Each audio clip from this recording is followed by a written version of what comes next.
Hi, I'm Helen. I'm from near a little town called Proston in the South Burnett. I have a cattle property that I'm currently running on my own. I've spent the last 6 months on my own on the property. Average days, mostly fixing fences and you can do the majority of it yourself. I find the mechanical side of it, when you have big machinery breakdown, it can be an issue.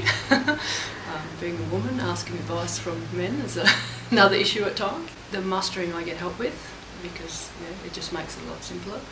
And the branding, the yard work and that, but all the rest of it I've been managing. So I suppose you wouldn't necessarily choose to live your life out on 10,000 acres on your own, but I'm coping with it okay.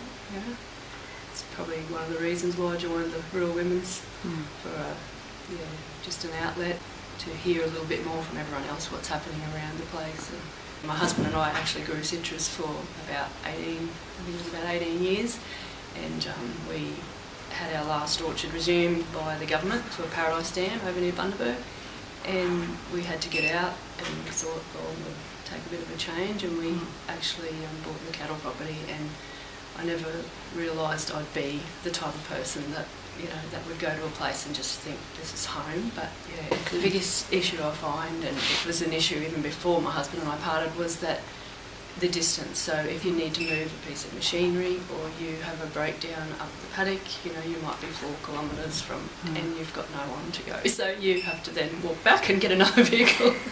And that's the things like that. And just the physical side of, it's quite a manual job. So not that worries me, but at times you think, it'd be nice if you were a bit bigger and more physically able to lift things. But I've managed so far, and as my 24-year-old son tells me all the time, think smarter, Mum. He said, when you go to do something, don't think, go back and get the tractor and spend that extra bit of time and save yourself physically by thinking smarter and about how you're going to do something. So, and I love the cattle and I love the dogs, and I've only actually been doing it for about 8 years now, full on. So I'm still learning, so while you're learning you still love it. I've just got a feeling for this place, so I hope that stays with me.